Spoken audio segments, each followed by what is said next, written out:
Olá, pessoal! Está começando mais um podcast Corrida na Rede. E essa semana vamos dar início a uma série de entrevistas com treinadores e suas assessorias esportivas. A ideia é receber um treinador de cada assessoria esportiva de Florianópolis e do estado de Santa Catarina, especialmente para falar sobre treino, dicas de treino, calendário de provas e até dicas para você que vai fazer uma maratona. E para iniciar em grande estilo essa série, convidamos um representante aí que já é muito conhecido no meio das corridas, uma autoridade no assunto. Afinal, ele é presidente da Associação de Treinadores de Corrida de Santa Catarina, a ATC, é conselheiro do Conselho Regional de Educação Física de Santa Catarina, o CREF, e também treinador e fundador da Floripa Runners. São 15 anos de experiência atendendo a mais de 1.000 atletas de corredores de rua e corredores de montanha. Fabiano Braun é o nome dele. Mas, antes disso, aquele recadinho do nosso patrocinador, Aminovital. Aminovital é a marca mundial de suplementos para esportes da Ajinomoto. A Ajinomoto você já conhece, né? É a líder mundial na produção de aminoácidos.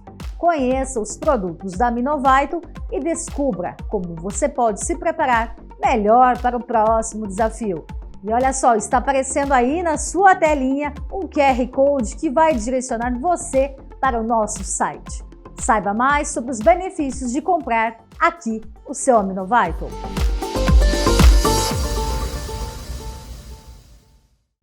Fabiano, seja muito bem-vindo ao podcast Corrida na Rede. Obrigado, Josi. É um prazer estar aqui no seu programa. Fico honrado com o convite e com certeza o bate-papo vai ser muito agradável para falar sobre esse esporte apaixonante que é a corrida de rua. Bacana, Fabiano. O Fabiano já é meu conhecido, né? Meu velho conhecido, posso dizer, tanto das corridas, né? Já fizemos até uma live juntos, né, Fabiano? Acho que foi a meia maratona, né? Isso mesmo, a meia da Cressol, ano passado. Foi muito bacana e o Fabiano já é um amigo meu, né? Então é um prazer te receber aqui nesse meu projeto novo. Espero que também possa agregar muito aí com seus alunos. Mas eu acho que a primeira pergunta que todo mundo quer saber, né? Como é que começou a sua história com a corrida de rua e como é que nasceu a Floripa Runners? Então, Josi, a Floripa Runners nasceu há 15 anos atrás, né? Um grupo de amigos. Eu, Carlos e Grazi participávamos de corrida de aventura, até que um momento, um deles, né, o Carlos, ele trabalhava com domínio de marcas e ele tinha esse domínio Floripa Runners. E ele sempre me dizia, Fabiano, no momento que tu investir em assessoria esportiva, tu vai ver que vai dar certo. E se tu abrir assessoria na segunda-feira, se tu registrar o teu CNPJ, eu vou te presentear com o domínio floriparunners.com.br. Naquela época eu era funcionário do Conselho Regional de Educação Física, né, era concursado, tinha apenas os finais de semana livre e resolvi aceitar o desafio. Falei para ele que iria registrar o CNPJ e há 15 anos atrás foi assim que eu dei start na minha assessoria, atendendo apenas nos finais de semana, mas o meu crescimento profissional com o atletismo, com a assessoria esportiva, começou a ter esse crescimento maior quando eu acabei saindo do conselho, né? Me desliguei e comecei a me dedicar também ao Floripa Runners durante a semana com treinos presenciais lá no Parque de Coqueiros, no Estreito. Foi aí que nasceu a Floripa Runners Assessoria Esportiva. Que bacana. E como é que está o cenário hoje da Floripa Runners? Quantos alunos você atende? Você atende só aqui em Florianópolis? Eu sei que são centenas de alunos, né, Fabiano? Isso mesmo, Josi. Lá atrás a gente iniciou basicamente com treinos presenciais, né? Com clientes, vamos dizer assim, da Grande Florianópolis, que poderiam estar presentes no Parque de Coqueiros e logo em seguida no Trapiche da Beira-Mar Norte. Esses foram os 2 pontos iniciais. Mas desde o início, Josi, eu sempre fui muito empreendedor, sempre pensei lá na frente e eu procurava me especializar, estudar bastante o segmento e foi aí que eu percebi que eu precisava, para poder escalar, para poder fazer com que minha empresa ganhasse corpo, outras estratégias. Foi daí que eu comecei com treinamento online, onde eu aperfeiçoei o meu aplicativo, consegui mecanismos de controle de treinamento, de prescrição de treino à distância muito eficientes e eu comecei a ter clientes não só em Florianópolis, mas em algumas cidades de Santa Catarina, comecei a ter em outros estados, aqui nossos vizinhos, Rio Grande do Sul e Paraná, já que eu ia muito para a Maratona de Porto Alegre, eu sou do Rio Grande do Sul, então procurava já no início da assessoria participar muito da maratona lá em Porto Alegre, que é uma das principais maratonas do Brasil, e eu fui também captando clientes nesses 2 estados vizinhos. E aí o negócio começou a ganhar corpo, e hoje eu estou com mais de 1.000 clientes espalhado em 7 estados, 14 cidades de Santa Catarina e 5 países. Então, o treinamento online se mostrou muito eficiente, é claro, desde que você tenha um acompanhamento desse cliente, desse atleta, desse aluno. Eu não deixo um cliente meu ficar uma semana sem contato comigo. Eu tenho também uma equipe de treinadores que também prescrevem treinos no sistema, e isso facilita essa aproximação do cliente com o treinador, que eu acho isso imprescindível para que você possa ter a evolução dentro da corrida. E o Fabiano, gente, ele recentemente lançou um livro, que até foi presenteada aqui. Obrigada, Fabiano, pela gentileza, né, pelo agrado. Vou mostrar aqui, vamos ver se aparece, 25 passos para se tornar um corredor. Fabiano, quais seriam esses passos aí, né, algum desses passos para se tornar um corredor? Então, Josi, a ideia desse livro, até para o nosso público aí, né, ter ideia de como nasceu os 25 passos para se tornar um corredor, como eu estava falando anteriormente, eu gosto muito da minha modalidade esportiva e também gosto muito de estudar. Então, o livro acabou sendo uma coletânea de artigos e de textos que eu venho produzindo aí nos últimos anos, que eu resolvi fazer a junção deles e fazer um livro, os 25 passos para se tornar um corredor. E é claro que todos esses 25 passos são fundamentais, são importantíssimos, né? Mas se eu for destacar um deles, Josi, é claro que eu vou puxar a sardinha para o meu lado, claro. Eu destaco a orientação profissional. Se você quer iniciar uma prática esportiva, independente de ser a corrida ou outra modalidade, procure a orientação de um profissional de educação física. Porque é esse profissional que vai saber prescrever os treinos de forma adequada, de forma regular e sistemática. O que é isso? É você prescrever a intensidade correta, a duração e a frequência. Sem esses 3 pilares, o indivíduo ele não evolui. E pior, ele tem grandes chances de se machucar. E a lesão na corrida, hoje, ela tem índices altíssimos. Se você não tiver um acompanhamento de um profissional, a lesão é praticamente inevitável. Então, se eu for destacar um ponto, busque assessoria, busque um profissional de educação física, porque você vai evoluir com segurança. Bacana. E é bem bonito o livro, ele tem material de revista, né? Eu procurei, inclusive, inserir fotos dos meus alunos, né? Tô vendo aqui a Mel, tô vendo o Nivaldo. O Nivaldo que pegou um pódio agora na Corrida das Bruxas nesse final de semana. Eu acho que ele estreou até Estreou a primeira Corrida das Bruxas dele e já foi pro pódio. Um abraço aí para os teus alunos, né? Muitos são os nossos seguidores ali no podcast.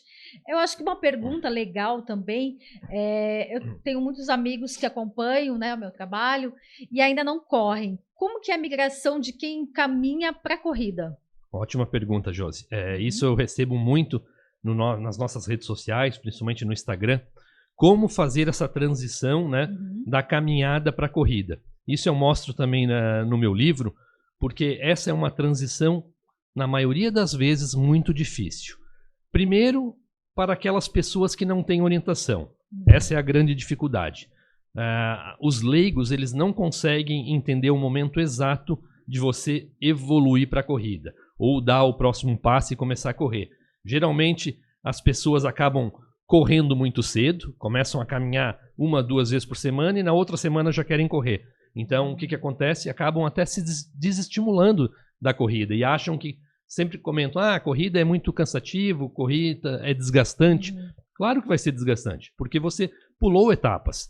Você precisa inserir a corrida de forma gradativa, ter um acompanhamento de um profissional para ele verificar qual o momento de inserir os primeiros trotes, as primeiras corridas leves na sua caminhada. Porque só assim, conhecendo o indivíduo, a sua individualidade, a gente precisa saber qual o tempo que ele tem por dia para fazer o seu treinamento, se ele faz musculação ou não, o fortalecimento muscular é importantíssimo. Então são uma série de fatores que a gente vai saber o momento certo de começar a inserir as primeiras corridas naquela caminhada dele. Então é bem particular, mas a pergunta é muito importante porque a gente precisa orientar quem não tem orientação.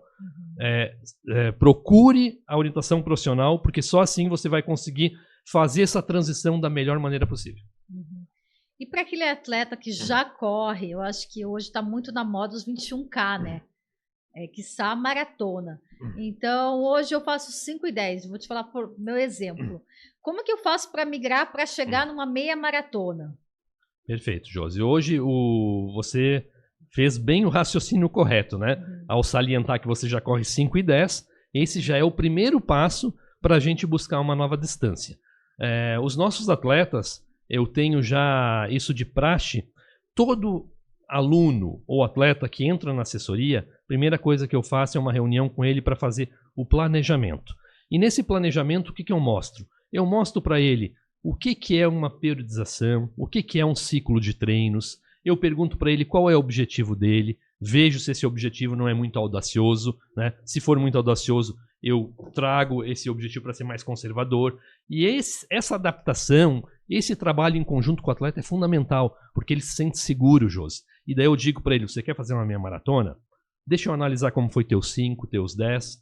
Ah, ok. Então nós vamos fazer teus 21K daqui 16 semanas, daqui 4 meses.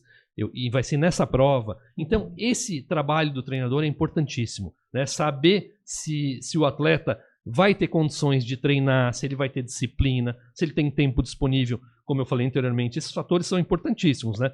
Saber esses pontos individuais e que estão nas nuvens do corredor, que geralmente você não sabe. Então, essa conversa inicial do planejamento vai ser onde eu vou definir quando e como ele vai fazer os primeiros 21K. Na maioria das vezes, quem já correu 5 e 10, como é o seu caso, de 16 a 20 semanas é o período ideal para você fazer uma meia maratona com segurança e, é claro, dentro daquele tempo que nós vamos combinar, que nós vamos estipular. Uhum.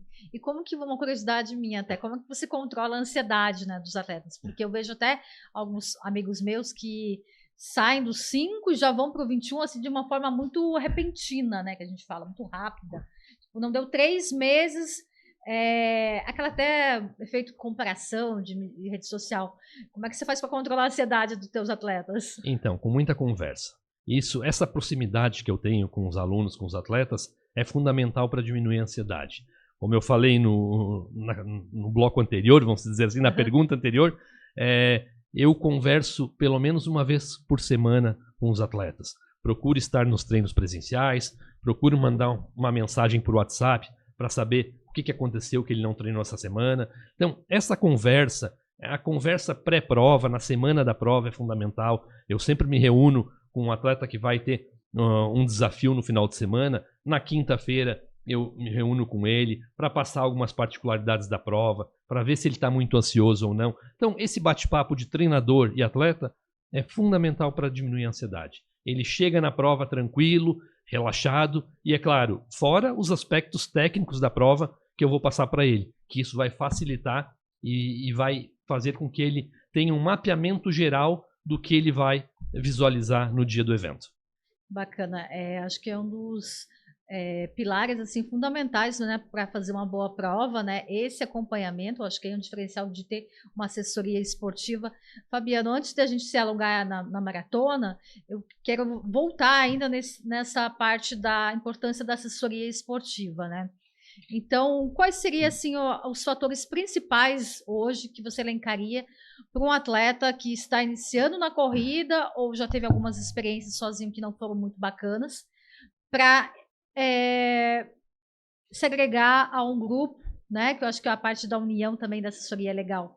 Então, você poderia elencar alguns fatores? Então, Josi, hoje as pessoas que procuram assessoria esportiva, até eu quero te passar um dado bem interessante que nós realizamos na pandemia, uma pesquisa com todas as assessorias esportivas da ATC, para verificar qual era o ponto mais importante que o cliente buscava dentro de uma assessoria. E o primeiro ponto destacado pelos entrevistados foi a orientação profissional. E o segundo, a sociabilização. hoje as pessoas não buscam só orientação técnica, elas buscam ter essa união de grupo que a assessoria traz, os eventos sociais, gastronômicos. Nós na Floripa Runners, uma vez por mês, realizamos os itinerantes, que são treinos em outras cidades, viagens para outros estados, para outros países. Ano que vem nós vamos pelo 4º ano para a Patagonia Run, que é a segunda prova mais importante no mundo de trail, né, aqui na Patagônia Argentina, em São Martín de los Andes. Então, essa parte social, onde a família também pode estar presente, eu posso destacar, junto com a orientação profissional, como os 2 principais pontos que uma pessoa hoje procura numa assessoria esportiva. E isso a gente tem visto de forma geral, não só nos homens, mas também nas mulheres, que hoje já são 60% da maioria das assessorias esportivas. Então, as mulheres hoje já estão inseridas de forma absoluta, né, nos grupos de corrida. Que bacana, né? Fabiano, vamos falar um pouquinho de maratona, né? A gente tem aí pela frente ainda, apesar de ter só 6 meses, a gente tem muitas maratonas ainda acontecendo. Florianópolis, nós temos a maratona a maratona de Floripa, né, que é tradicional, do Anderson Tonon, do grupo STC, em agosto, dia 25 a 27 de agosto. Antes disso, a gente tem aqui a de Blumenau, dia 23 de julho, do Raul. No final do ano, a gente tem a maratona de Jurerê. Tu pode elencar algumas outras provas. Como que obviamente esse atleta já está se preparando para a maratona, mas como um atleta pode chegar bem numa maratona? Josi, essa pergunta é bem interessante porque hoje a maratona ele é um desejo do corredor, né? A gente sempre escuta quando um iniciante entra na assessoria, a maioria deles quer apenas iniciar uma atividade física, ou ele me diz, eu só quero correr 5 quilômetros. Isso é normal nos corredores, né? E a partir daí ele começa a evoluir para os 10, para o 21, e quando chega no 21, isso é quase 100%, eles querem vivenciar essa experiência da maratona dos 42 quilômetros. E é claro, a maratona é algo bem peculiar, porque não é qualquer um que pode fazer, não é uma aventura. Para você correr uma maratona em boas condições e não se machucar, você precisa seguir uma série de recomendações, você precisa realmente estar em totais condições para enfrentar a intensidade de treinamento que requer uma maratona. Eu posso destacar para ti 3 grandes estratégias que eu adoto com os meus clientes para ele realizar a sua primeira maratona. Principalmente quando ele já está ali na fase final de preparação, já está um pouco ansioso para o grande dia, né? Agora, para a maratona de agosto, eu vou ter 15 atletas que irão para a maratona. Dos 15, 10 pela primeira vez. Estreantes. 10 estreantes. E o que geralmente eu falo para eles, e vou falar ali na semana da maratona, esses 3 pontos importantíssimos. Primeiro, o atleta precisa conhecer o trajeto, conhecer o que ele vai enfrentar. Saber que a maratona de Florianópolis vai passar pela Beira-Mar, vai para a Beira-Mar Sul, vai depois até a UFSC. Ele precisa estudar o percurso da prova para ele se familiarizar melhor. Esse é um primeiro ponto. O segundo, eu converso bastante com ele sobre o dia anterior da prova, para ele descansar. Ele precisa repousar. Os 42 quilômetros é uma distância muito difícil para você se realizar, mesmo você estando treinado. Se você não tiver descansado, se dormir mal, isso tudo vai influenciar. Então, no dia anterior, eu peço para que ele descanse, não faça nada de diferente do que ele já vinha fazendo durante toda a preparação, no ciclo de 20 a 24 semanas, se for o caso. Durma cedo, se alimente com as mesmas coisas que ele já vinha se alimentando, não queira mudar de tênis para o dia da prova, procure fazer o que ele sempre fez, não invente. Esse é o segundo detalhe. E o terceiro, cuide muito da hidratação. A hidratação durante uma maratona é fundamental. O antes quando eu falo, não é só no dia anterior à prova, é na semana que antecede a prova. A hidratação é fundamental durante a prova e depois. E durante a prova é algo ainda mais cuidadoso a questão do treinador com o atleta, porque quando você sente sede, você já está desidratado. Então você precisa se hidratar frequentemente durante a prova. Não só com água, com isotônico para repor os sais minerais perdidos. Então essas 3 orientações de você estudar o percurso, né? Conhecer bem onde você vai correr. O segundo detalhe de você conversar com o teu atleta, né? Para tirar um pouquinho da ansiedade, não fazer nada de diferente e depois se hidratar. Esses 3 pontos são fundamentais, e quem não tem assessoria não faz isso. Não faz isso, ou esquece, ou lê e também esquece, e no dia da prova vem o resultado, né? Acaba se frustrando, acaba às vezes até não completando a prova. Então essas 3 dicas, se você não tem assessoria, procure estar bem atento, porque isso aí vai fazer a grande diferença em você completar a linha de chegada bem ou completar se arrastando e às vezes dizer, ó, não faço isso nunca mais. Exatamente. Fabiano, recentemente a gente teve um caso bem preocupante, até conversei aqui com o Thiago, aqui do estúdio, para a gente trazer esse tema à tona aqui no podcast. Afinal, estamos falando de corrida, né? A situação ficou bem contundente, assim, no meio das corridas, de um atleta que veio a óbito após fazer um treino de 42 quilômetros, né? Um treino de maratona, influenciado, nem vou citar o nome desse cidadão, porque eu acho que não merece aqui o caso, essa mídia para ele, mas eu acho que a gente tem que trazer esse tema à tona, e você como autoridade no assunto, treinador também, a gente reforçar aqui a importância de ter esse cuidado antes de fazer qualquer treino longo, né? Acho que a partir de 21 já é um treino longo, né? Um longão que a gente fala. E principalmente de não se jogar em estratégias e dicas de pessoas que não têm autoridade no assunto para falar, né? Então, vou buscar dica de um coach, né? A não ser que seja um coach de treinador de educação física, mas do contrário, eu acho que é importante a gente trazer esse tema todo. Como que você vê toda esse tipo de situação que ocorreu? O que você tem para falar sobre esse tema? Então, Josi, realmente foi uma tragédia, né? Até eu já vim acompanhando há muito tempo os desafios que esse indivíduo vem fazendo, né? Muitas coisas bem sem noção, mas como eu falei anteriormente, independente da distância, a gente deixa até a maratona e outras maratonas de lado, porque isso eu acho que qualquer indivíduo sabe que é perigoso, né? Se você não tiver uma orientação, se você não tiver treinado, não tem como você fazer 42 quilômetros e sair ileso, não tem como. Ainda mais quem está preparado sabe as dificuldades. E eu digo sempre, independente da distância, poderia ser 5 km. Se você fizer 5 km hoje numa intensidade forte, sem ter treinamento, você pode morrer também. Os 10 km da mesma forma, não é por ser só 42, é por realmente fazer algo, né, que você não tem condições. Precisa de um preparo, né, precisa de um conhecimento, porque senão pode acontecer uma tragédia. Então fica, mais uma vez, esse reforço para as pessoas que treinam sozinha, se cuidem, procurem um médico para verificar se você está apto ou não para fazer uma atividade física. Depois, procure um profissional de educação física, que ele vai saber prescrever certinho a intensidade, a duração e a frequência para a sua individualidade. Esse é o grande segredo, né? Eu gosto de reforçar isso, né?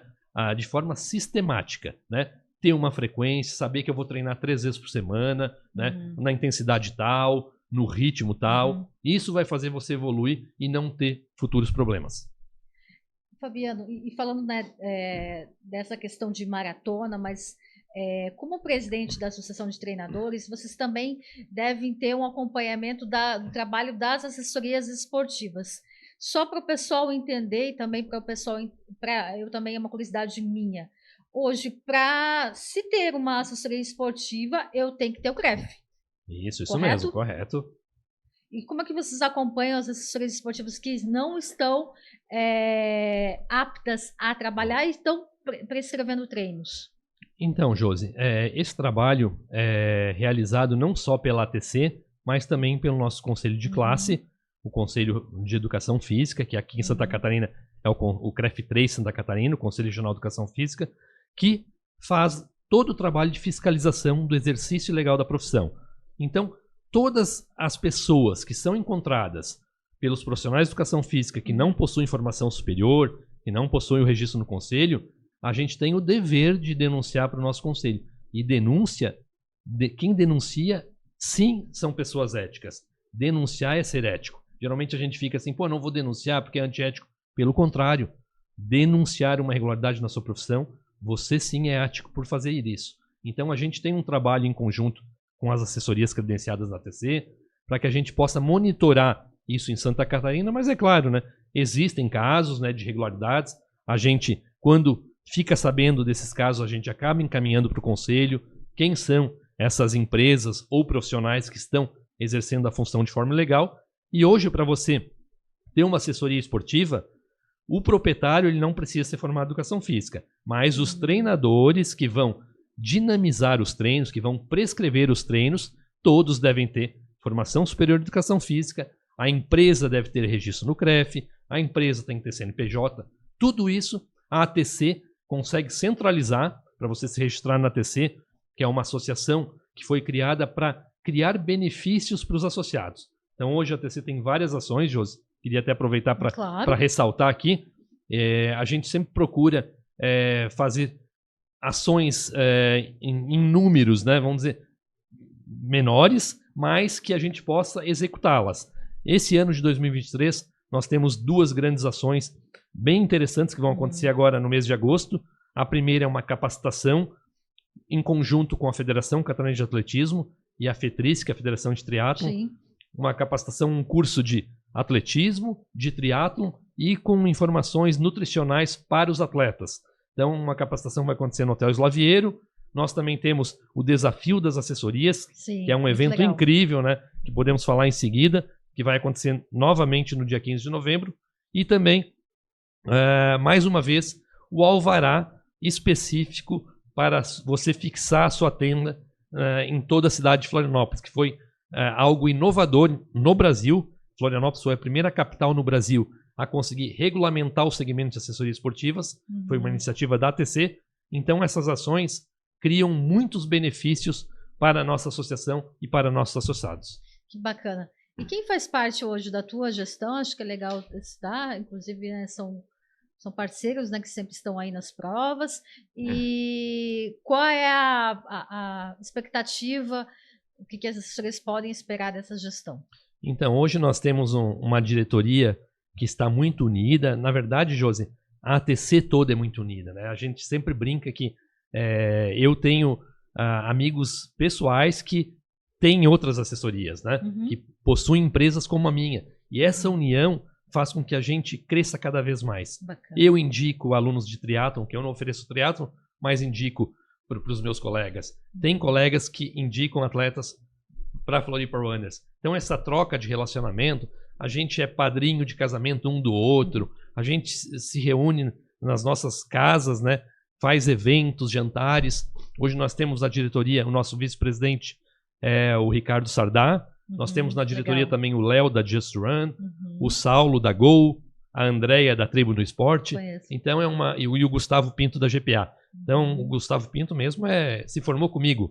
Então, nós temos uma união muito forte, não só da diretoria, mas também de todos os membros. Legal. O Gustavo até esteve aqui para falar do Ironman, de triatlon. Enfim, bacana, né? Porque é legal saber que tem uma união, né? Que não competem entre si, né? Cada um tem o seu negócio, mas respeita. Bacana. E o que a gente pode esperar dessa gestão para esse ano? São 2 anos, né? 2 anos, isso mesmo. Então, as 3 grandes metas da nossa gestão é criar mais capacitações, né, para todos os treinadores associados da ATC, ter uma longevidade no nosso alvará para dar mais tranquilidade para as assessorias trabalharem com locais fixos e específicos. E uma grande meta que nós temos também para essa gestão é criar um calendário oficial de provas da ATC. Isso é importante. O que seria isso? A gente começar a divulgar apenas para os nossos clientes os eventos regularizados, não as provas clandestinas. Isso vai fazer com que os nossos atletas, nossos clientes, tenham mais segurança. A gente acaba ajudando as empresas regularizadas e a gente vai criando um grupo, né, de pessoas do bem. A gente vai criando um ciclo forte onde as pessoas estão trabalhando só pensando no bem-estar, mas de forma regularizadas e não de forma clandestina. Então, esse calendário vai ser um calendário muito legal, com provas mês a mês, não só de corrida de asfalto, mas também de trail, de triatlon. Vai ser um calendário com muitos eventos, mas apenas com empresas que estão idôneas no mercado, né? Empresas que trabalham de forma correta. Isso é importante, até para não ocorrer situações como essa que aconteceu do atleta, que foi uma situação diferente, mas a gente sabe que uma prova tem que ter uma ambulância, né? Tem que ter série de critérios. Tem que ter um seguro, principalmente em maratonas, né? Porque o atleta já está ali pagando uma inscrição, então isso tem que estar acoplado, né? E provas sérias e com organizadores sérios, né? Que realmente estejam se preocupando com a integridade física do atleta. Esse calendário a previsão é sair quando, Fabiano? Então, o calendário é para sair já em dezembro, o calendário de 2024. Legal. A gente vai lançar as provas que as assessorias irão participar em 2024. Bacana. Você ia falar alguma coisa ali? Sim, um ponto bem interessante desse estudo que a gente vem realizando das provas, um dos principais motivos de a gente tentar criar esse calendário, por incrível que pareça, um dos grandes problemas das provas clandestinas, elas acabam errando até na distância. Perfeito. Às vezes a prova oferece uma distância de 5 e 10 e quando o atleta vai fazer a prova tem 7 e 12.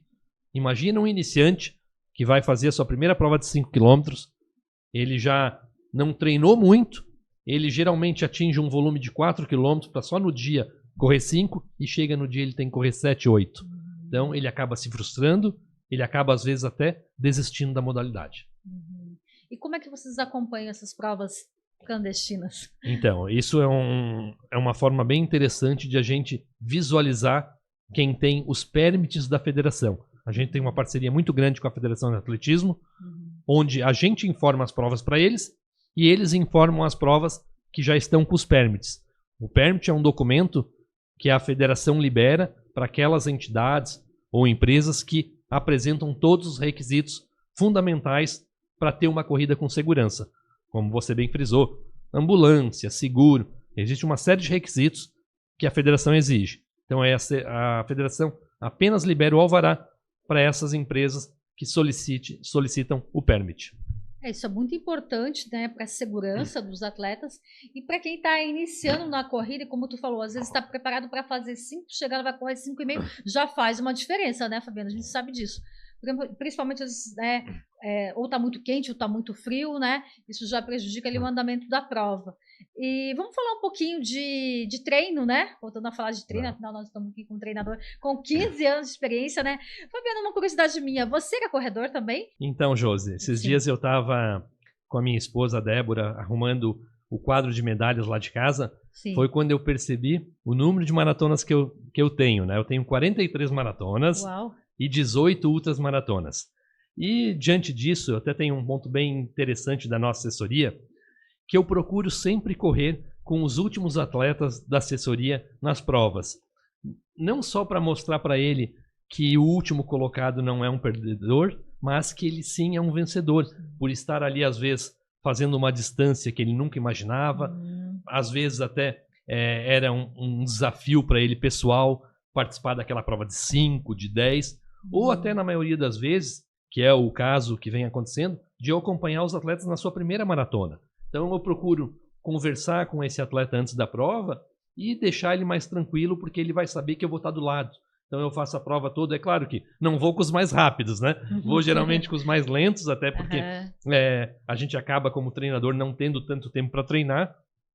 Tem alguns alunos que eu faço personal também, mas no dia da prova eu procuro ir com os mais lentos, até para passar aquela confiança a mais, e daí para essa pessoa ver que o treinador dela não só prescreve, mas também realiza a atividade, essa modalidade, né, que eu gosto de ressaltar, tão apaixonante. Super bacana. E dessas maratonas, assim, da tua história, alguma você destaca, assim, que você tem uma lembrança boa, assim? Então, são várias, né? Eu já fiz 3 maratonas majors, né? Já corri Nova York, Chicago e Berlim, mas a minha queridinha é a Patagonia Run. É uma prova até que ano que vem eu vou fazer de novo os 42 quilômetros. É uma prova maravilhosa, onde eu indico para todo corredor, né, fazer uma prova dessa, porque primeiro pela parte turística. É uma viagem muito legal, você conhece Buenos Aires, Bariloche, Vila Angostura, São Martín de los Andes, a Patagônia Argentina. Então, legal. É uma viagem de 7 dias encantadora. Particularmente é o lugar mais bonito que eu fui na vida, São Martín de los Andes. Fiquei curiosa agora. E a prova de lá, ela é bem interessante porque ela tem para todas as distâncias. Ano que vem, por exemplo, nós vamos com a nossa filha Ana Clara e a Débora vai correr os 21, que é na segunda-feira, por exemplo, e daí eu fico com a Ana Clara. E na terça eu faço os 42 e daí ela fica com a Ana Clara. Então dá para toda a família. E que época que é? É em abril, no início de abril. Ela tem as distâncias de 10, 21, 42, 70, 100 e 160. É uma prova com distâncias oficiais do Circuito Mundial de Corridas de Montanha. Então ela tem que ter essas distâncias, né? E realmente é a minha querida. É a maratona da Patagonia Run ali em São Martín de los Andes. É claro, tem outras provas de asfalto. Aqui a maratona de Florianópolis foi a minha primeira maratona dessas 43. Foi aqui em Floripa, em 98. E a partir daí eu comecei a fazer várias vezes maratona de Porto Alegre, fiz maratona de Curitiba, maratona daqui, a nossa maratona fiz umas 5, 6 vezes. Fora do Brasil já fiz a maratona dos 3 países, que é uma maratona bem interessante. Na Suíça, Áustria e Alemanha. Uau. Passa pelos 3 países na beira de um lago, uma prova bem legal. As 3 majors.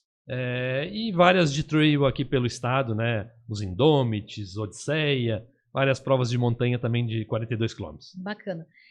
Fabiana, é uma curiosidade minha, né? Eu nunca tive a oportunidade de fazer uma major ainda, quem sabe um dia. Mas existe muita diferença das provas lá fora, no exterior, das nossas aqui no Brasil? Existe em relação à estrutura, né? A estrutura, vamos dizer, a estrutura física do evento, né? É claro que são provas com 50 a 60 mil pessoas nas principais majors, né? Hoje nós temos 3 nos Estados Unidos. Nos Estados Unidos, Boston, Chicago e Nova York. E 3 fora dos Estados Unidos, Tóquio, Berlim e Londres. A prova com o maior número de inscritos é Nova York. A mais rápida é Berlim. E das que eu fiz, a mais organizada até agora foi Nova York. E Nova York, ela tem aquela coisa de ser Nova York, né? Que todo mundo, né, gostaria de correr lá, porque é uma cidade legal, mas ela cria um envolvimento com a cidade que, por exemplo, aqui no Brasil, Porto Alegre está conseguindo, que é trazer a população para a prova. Bacana. A prova já é divulgada 1 ano antes, a população já sabe que a prova vai ocorrer, o comércio local cria um clima muito bom, oferece benefícios para os corredores. Só para ter uma ideia, em Nova York, quando você, no pós-maratona, alguns museus, alguns cafés, lojas oferecem descontos exclusivos só em você apresentar a medalha, né? Você tem metrô gratuito por 7 dias apresentando a medalha. Então é criado um clima, um envolvimento muito grande da população, né, do comércio em geral, para a maratona. E Porto Alegre vem fazendo isso também. Hoje até conversei com o Anderson Tonon, do Grupo STC. A Maratona de Floripa vai ter várias surpresas, inclusive música, né? Que acontece muito nas majors, bandas a cada 3 quilômetros. Isso cria aquela atmosfera. Olha isso, um spoiler, né? Realmente o Anderson vai trazer essas experiências também aqui para a Maratona de Florianópolis em agosto. E as majors é essa diferença. É aquela estrutura maravilhosa, super organizada e faz com que a população trabalhe junto, né? Com a entidade que organiza, que geralmente é uma associação, são entidades sem fins lucrativos que organizam essas provas. Por exemplo, Nova York é a New York Roadrunners, é tipo a Corde do Valmir, né? É uma associação de corredores de Nova York que organiza a principal maratona do mundo. Então é bem interessante isso, né? Uma associação que organiza a Maratona de Nova York. E a minha próxima vai ser Londres. Espero que em 2024 ou 2025 eu faça Londres e, é claro, depois Boston e, por último, Tóquio, porque é o lugar mais distante. Fantástico, né? E é legal que tu corre também, né? Tu vivencia, tu pode trazer essas experiências, né? Que é legal, eu acho bacana de viajar. É não a gente dizer que lá é melhor ou pior, mas sim trazer boas referências, né? Uma prova que eu gostei de fazer, que não é uma maratona, mas é uma meia maratona, a das Cataratas. Excelente prova. Dentro do parque, inclusive, eles me convidaram para ir lá, foi ano passado, esse ano eu não consegui. Mas, assim, tem um envolvimento direto com a cidade. Ao momento que você pega o kit, como você falou da prova de Nova York, você já recebe vários vouchers que você pode jantar, almoçar na lojinha de souvenir e você já tem um desconto, assim, não é um desconto exorbitante, mas é um desconto que ajuda, você está em família, né? E os hotéis também, eles já têm o transfer, tu compra o hotel, já tem o transfer. Então, como o parque é muito longe do centro, a gente chegou no centro, mas tinha um voucher para o parque. E o parque é todo fechado. Aí estou fazendo até uma propaganda aqui para meio das cataratas. Realmente é uma das provas mais lindas que eu já fiz. E é em Foz do Iguaçu, né? Eu morei em Foz do Iguaçu, conheço bem a região. Muita gente até não sabe, Josi, mas Foz do Iguaçu é o segundo destino turístico dos turistas internacionais. Sim. Primeiro é Rio de Janeiro, segundo é Foz do Iguaçu. Então, Foz, além de ser uma cidade super turística, muito legal, tem esse evento maravilhoso onde você pode correr dentro do Parque Nacional das Cataratas. Uma experiência incrível, né? Então, que bom a gente já saber, né? Inclusive, já convidei o Tonon para vir aqui falar da maratona, dessas novidades, né? Acho que Florianópolis, mesmo até conheço bastante o Ed, ali, secretário de esportes, de turismo também, que a cidade abrace um pouco mais os eventos esportivos, né? Que não falei, domingo tem corrida, que chato, não vou poder sair de casa. Não, domingo tem corrida, eu vou lá acompanhar a prova. E principalmente uma maratona, que é tão legal ver a chegada, como você falou, dos últimos, né? Dar aquele apoio. Eu vi muito isso, não fui para Porto Alegre, mas acompanhei pelas redes sociais, que eu vi que foi a cidade meio que abraçou a prova, né? Então, trazer essas experiências boas, né? Não é que criticar e dizer, que não foi bom, mas vamos trazer essas boas referências. E é legal quando tu viaja, que tu pode trazer esses bons exemplos, né, Fabiano? Perfeitamente. E vou ficar bem feliz você convidando o Anderson para ele vir aqui também, né? Sim. Contar para todos nós quais as outras novidades que nós teremos na maratona agora no final de agosto, que a Floripa Runners vai ter quase 200 atletas, então vai ser um evento grandioso aí da assessoria, tanto nos 5, nos 21 e nos 42 quilômetros. E assim, já tem bastante gente que já está assim, preparada para fazer a maratona? Quantos são? 15, né? Você falou? Isso, nós teremos 15 atletas nos 42, né? A maioria deles será no 5, mas no 21 também teremos um bom número de atletas, mas o trabalho agora na reta final vai ser com esses 15 atletas do 42, né? Que, como eu falei anteriormente, 10 estarão estreando na distância, né? Então é um cuidado especial que a assessoria vai ter com eles, até para que eles entrem na beira-mar seguros, né, e consigam completar aí, com eficiência a maratona de Floripa. E correr em Floripa também, né? Vamos puxar a sardinha para o nosso lado. Também é sempre muito bom. Nós temos uma paisagem, a ponte que dá aquelas fotos bacanas, legais. E ano passado, acho que a maratona teve aquele ventinho que triste, né? Choveu também. Esperamos que esse ano São Pedro nos ajude. Como controlar também, acho que é uma pergunta legal, como controlar, né? Que eu acho que é incontrolável, né? Mas às vezes a gente pode acompanhar pela previsão a questão do tempo, do vento, principalmente na volta da maratona ali. Isso é algo que a gente também não tem tanto controle. Ano passado a gente pôde perceber isso, que a gente teve vento, chuva, sol, frio, tudo calor, no mesmo dia. Tudo no mesmo dia, na mesma manhã, então foi bem complicado.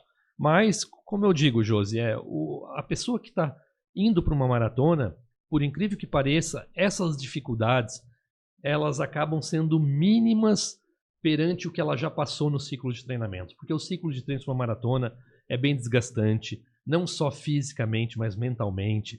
Você precisa ter um suporte também da sua família, porque não adianta você treinar uma maratona sozinho sem ter o apoio da família, porque não dá. Você, às vezes, vai ter que não participar de compromissos sociais, vai ter que dormir mais cedo, vai ter que acordar mais cedo, muda a sua alimentação.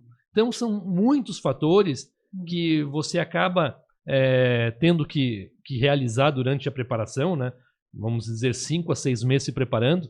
Então, quando chega no dia, se tem chuva, se tem vento, isso aí o atleta tira de letra. A gente, é claro, consegue monitorar isso na véspera da prova, saber se vai ter ou não. A gente acaba conversando com os atletas para ter alguns cuidados, algumas estratégias, né, para não deixar ele desanimado diante dessas circunstâncias meteorológicas, vamos dizer assim. E o psicológico? Você tem alguma assistência também para esse lado do atleta, principalmente na maratona? Tem uma seguidora que até virou amiga, recentemente nós nos conhecemos numa prova, a Rose, que ela está se preparando para a maratona de Floripa. Ela falou, eu já fiz a meia, fez uma prova de meia esses dias, 21, vai fazer agora a prova da live, mais 21. Como eu falei para ela, que é treino de luxo, né? Que a gente chama, né? Mas vejo que ela está bem ansiosa, né? Aí eu sempre converso ali com ela, né, dou umas dicas, não, vai tranquila, ela quer, vai lá, minha torcida, né, estarei lá, pretendo fazer a cobertura lá da Maratona de Floripa também. Então, como trabalhar essa parte do psicológico do atleta? Então, o aspecto psicológico a gente tem que destacar, porque hoje em dia ele faz muita diferença. Hoje não é só treinar o físico, a mente também. Nós temos uma parceria com uma psicóloga, que também é profissional de educação física, a Patrícia. Legal. Nós temos um colega, o Ricardo Brant, que faz treinamento mental para corredores. É um profissional com doutorado na área, um profissional muito qualificado, que também realiza esse trabalho junto com os nossos atletas, quando necessário, né? Esse bate-papo, essa anamnese inicial para conhecer o atleta é um dos trabalhos primordiais desses profissionais psicólogos do esporte. Então, ajuda, faz parte, porque as estratégias que eles adotam, os mindsets, acabam trazendo um resultado no dia do evento. Então, se você tem um suporte mental, um trabalho mental para a corrida, isso vai te levar muito mais além. Uhum. E assim, já falando de calendário de provas da Floripa Runners, o que você poderia destacar aí para esses próximos 6 meses aí? Nós, pós-pandemia, a gente começou a ter uma enxurrada de provas, né? Sim. E nós da Floripa Runners temos um calendário já anual, que eu acabo apresentando para os nossos atletas no mês de dezembro do ano anterior. Já disparo esse calendário para que os atletas possam ver onde a assessoria estará presente, com sua estrutura, com a tenda, com os treinadores. E agora as próximas provas da assessoria são em Uruçanga. Nós temos a Corrida do Vinho, uma corrida bem diferente. Legal. Dentro de uma vinícola, distâncias de 5 e 11 quilômetros. Quando vai ser? Dia 9 de julho, no sábado à tarde. Ai, que legal. Um happy hour vai acontecer antes da prova e depois todo mundo vai para a vinícola, né, para fazer os 5 e os 11 quilômetros. Nós temos também em julho a Costa Esmeralda, ali em Bombinhas, né? Da Corre Brasil. Da Corre Brasil. Temos no mês de setembro a UTMB Paraty, que é a etapa Brasil do Circuito Mundial da UTMB, do Mont Blanc. Vai ter uma etapa em Paraty, no Rio de Janeiro. Nós estaremos lá com atletas nas distâncias de 25, 35, 70, 100. Então vai ser um evento internacional bem legal para Floripa Runners. E também ali, novembro... Agosto tem a maratona. Agosto a maratona, isso, acabei pulando a maratona de Floripa. Depois temos a maratona de Jurerê, temos o desafio das assessorias, que vai ser mais uma vez dia 15 de novembro, que é uma maratona de revezamento das assessorias da TC. Ali no Estreito, né? Ali na Beira-Mar Continental.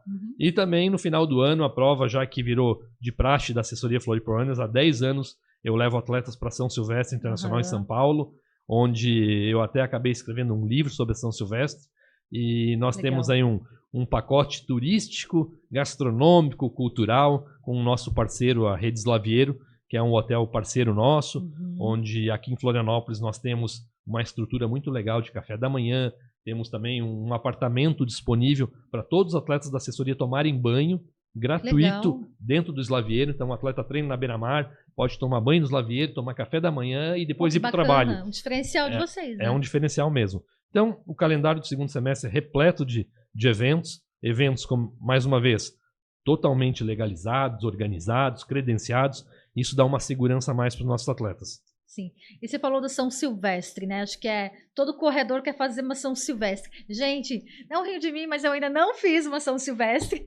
Então, já fica o convite para ir conosco, Josi. Final do ano nós temos um pacote do dia 29 ao dia 31 e do dia 29 ao dia 1º, passando o Réveillon lá no Hotel Slaviero. A gente faz um jantar de Réveillon bem legal para os atletas. Já fiz a prova da ESCOM, que é a Maratona de São Paulo. Não fiz a maratona, mas fiz um dos percursos lá. E vou te falar, foi muito bem organizada. Mandar um abraço pro Braga, que é o assessor de imprensa lá, que sempre me convida. E ele sempre fala, Jô, você tem que fazer uma São Silvestre. Então aí já veio o convite, né? Quem sabe, né? Vamos se organizar para estar lá. Acho que é um sonho, né? Porque a São Silvestre tem toda essa... Acho que é uma simbologia, assim, meio que até sentimental, né? De fazer a São Silvestre, acho que também pela Globo, né, pela transmissão, que a gente todo ano, né, meio que vira tradição assistir.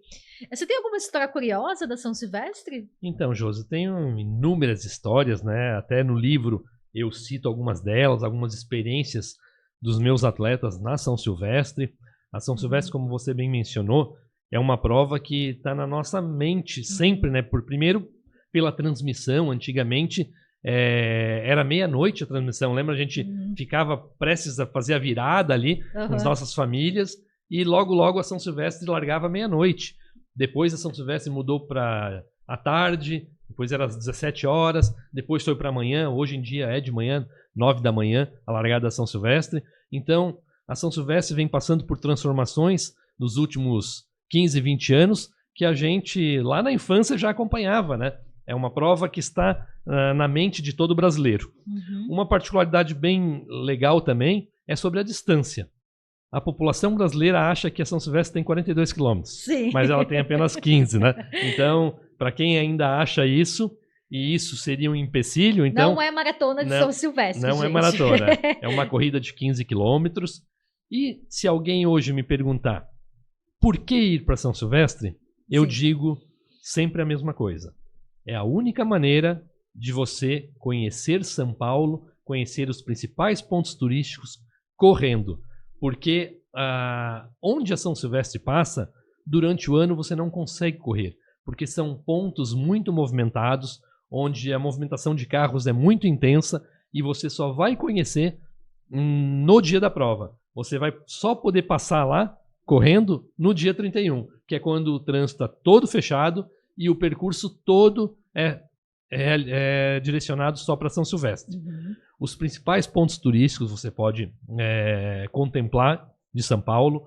Você consegue ter a cidade, a capital paulista, com muito pouco movimento. Você consegue passear em São Paulo de forma mais agradável. Por isso, inclusive, que o nosso pacote é de 2 a 3 dias. Porque eu monto um cronograma de atividades turísticas também em São Paulo. Legal. Com jantar no Ítali, jantar de massas no Ítali, visita no mercado público, visita um museu da língua portuguesa, se dá tempo ainda a gente visita um estádio de futebol, museu do futebol. E, legal, é claro, eu faço também um congresso técnico específico, passando as principais dicas da prova para os nossos atletas lá no Hotel Slaveiro Moema, em São Paulo. Então, é uma prova muito turística, muito legal, porque você encerra o ano correndo, né? Tem toda aquela confraternização. Um outro detalhe também é que qualquer um pode fazer, porque a prova ela tem quase 40 mil inscritos. Então, você acaba correndo muito pouco. Sim. Não é uma prova para índice, para correr para tempo. É uma prova onde você vai curtir. Os primeiros quilômetros você faz praticamente caminhando. Né? Deixa eu ver falar também. Então, é para qualquer um. Eu tenho pessoas que vão no nosso grupo para fazer a São Silvestre caminhando. Então, isso acaba sendo muito democrático e por isso que a São Silvestre vem crescendo a cada ano. Eu ia te perguntar sobre alguma história que você tem da São Silvestre, talvez de algum aluno teu ou até mesmo contigo. Curiosa, assim, só para matar a nossa curiosidade. Então, eu tenho uma história bem legal que aconteceu até na última São Silvestre. Um aluno que ele tem 140 quilos. Na época ele tinha uns 135 quilos. E ele, quando me procurou 6 meses antes da São Silvestre, ele disse que o sonho dele era correr a São Silvestre. Uau. Até por esse motivo, por ele sempre estar em casa e ver aquela corrida no dia 31. Sim, é bem simbólico. Fazer a ceia com a família e estar ali na TV a São Silvestre. Desde a infância ele visualizava isso e ele me procurou para fazer um plano de treinamento para São Silvestre. E mais uma vez, como eu falei para você, eu falei, eu tanto vou te treinar como eu vou correr do seu lado. Nós vamos correr juntos a São Silvestre. E ele fez todo o treinamento sem perder um dia de treino. Ele fez 6 meses de treinamento, não perdeu um dia. Eu treino ele, eu sou personal dele também, então alguns treinos eu faço ao lado dele, eu corro com ele durante a semana. Legal. Treino com ele 6 da manhã. E quando chegou lá na São Silvestre, na largada ele olhou para mim e falou, disse, hoje é o dia mais feliz da minha vida. Uau. Porque eu estou realizando um sonho de infância de estar aqui na Avenida Paulista, na largada aqui na TV Gazeta, para fazer esses 15 quilômetros, e eu tenho certeza que eu vou completar. Ele acabou não perdendo muito peso na preparação, porque isso demora mesmo, né? Mas ele acabou perdendo 10 quilos, fez a prova com 120 quilos e completou a linha de chegada, fez em 2 horas e 10, um tempo até bom, porque... como eu falei, né, tem muita gente na prova. Primeiro 1 quilômetro a gente fez praticamente caminhando e ele correu os últimos 14 quilômetros da prova, né, vamos dizer assim, correndo devagarinho, mais cadenciado, se hidratando. Deu muito calor até na prova, Então ele chegou inteiro. E Que isso não massa. tem satisfação melhor, né, de ver um trabalho sendo bem desenvolvido, sendo bem realizado, e o seu cliente, o seu aluno, e também virou um amigo meu, realizando esse sonho. Então isso eu nunca vou esquecer. E é claro, eu tenho inúmeras histórias como essa, mas essa eu preciso deixar registrado porque foi ano passado e está fresquinha na minha memória ainda. Que bacana, eu acho que são essas histórias, né, que fazem a corrida de rua ser esse esporte tão fantástico, né, que a gente, né, eu às vezes tenho ido agora para as últimas provas para fazer mais a cobertura, os vídeos e principalmente a chegada. E aí eu me deparo principalmente com, às vezes, a família, né, tá esperando ali o atleta. Então tem histórias tão recheadas de superação, uns pela idade, outros pela própria saúde, né, alguns que curaram da depressão, né, principalmente pós-pandemia, né, acho que você deve ter inúmeros relatos. Então, a gente poderia ficar aqui uma tarde inteira falando, né, dessas histórias de superação. Fabiano, eu queria que você deixasse uma mensagem, a gente tem alguns minutos aí do podcast, mas para quem quer começar a correr, você pode olhar para aquela câmera ali e acho que uma mensagem bacana, assim, tipo, para uma pessoa que está em casa e de repente pegou aí o podcast e tem vontade de ver a Josi correndo, ver a assessoria do Fabiano aí bombando, e de repente tem vontade de começar a correr. Então, Josi, isso é algo muito interessante que eu gosto sempre de abordar nas minhas conversas com os acadêmicos de educação física, principalmente, quando eu quero falar sobre iniciar uma atividade física, mudar o estilo de vida. A gente sabe que é muito difícil hoje a gente sair do sedentarismo, começar uma atividade é difícil. Mas se tiver que deixar uma dica, a dica que eu deixo é a seguinte: comece, dê o start.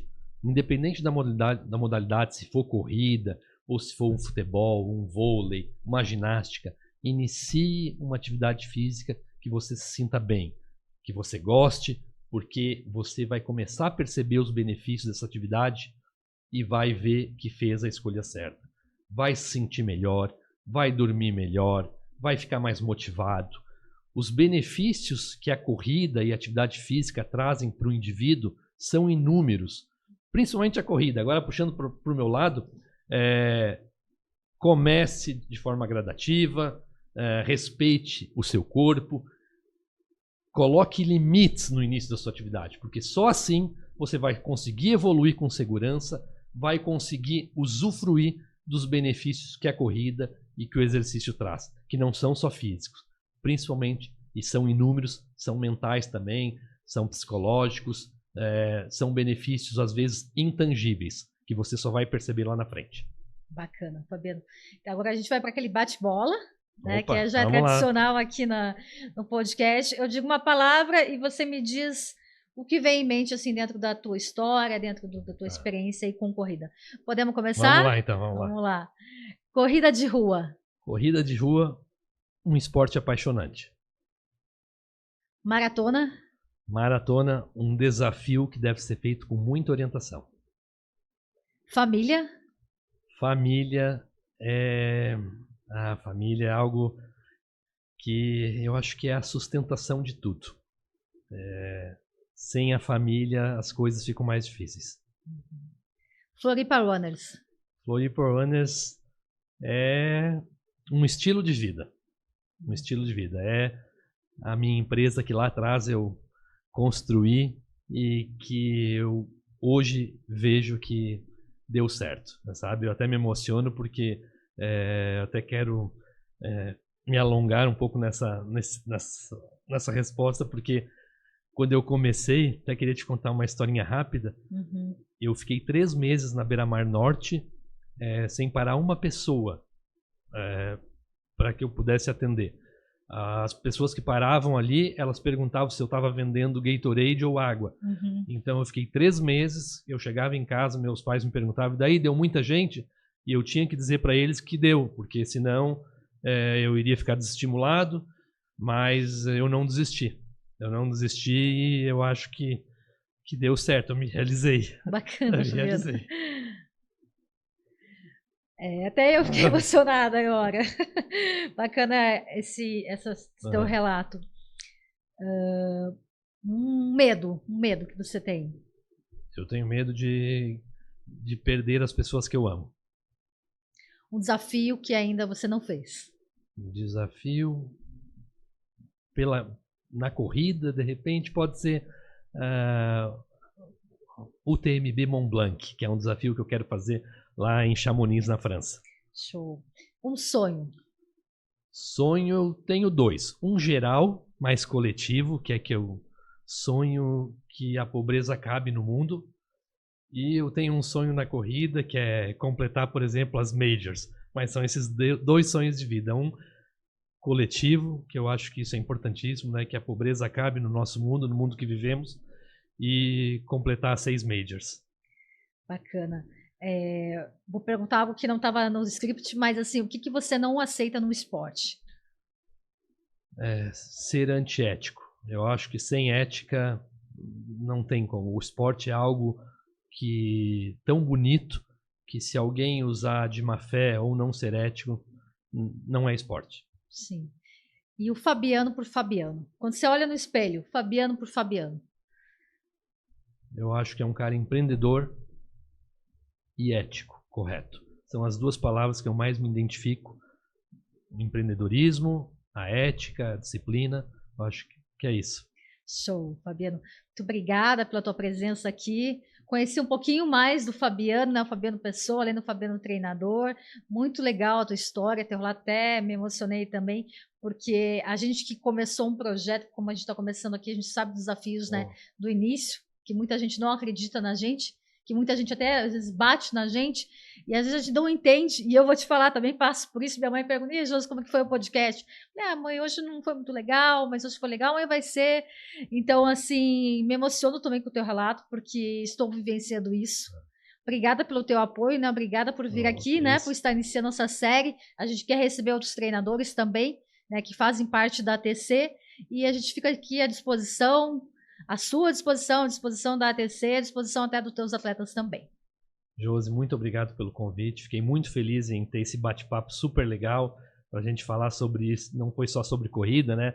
Foi sobre vida, sobre mundo, e eu acho isso muito gratificante. Já acompanhava teu podcast aí com os outros convidados, Sim. né? E até quando conversei contigo, falei, não vejo a hora de eu Sim, estar aí verdade. contigo, porque realmente só foi um podcast que você entrevistou muitas pessoas com amplo conhecimento, né? Pessoas gabaritadas, e só desejo sucesso para ti. Com certeza vai ser, já está sendo, e a hora que precisar estou à disposição para futuros encontros aqui no Corrida na Rede. Com certeza, estarei, se Deus quiser, aí na São Silvestre com vocês. Que bom. Obrigada mais uma vez, Fabiano. Obrigada a vocês que nos acompanharam. Se inscrevam no canal, recomendem o nosso podcast para outros atletas, e a gente está aqui para falar de corrida, para vivenciar esse esporte, e também dicas, né? Quem quiser também trazer dicas e outros convidados aqui, a gente fica à disposição. Um abraço para todos e até o próximo podcast Corrida na Rede. Tchau, tchau.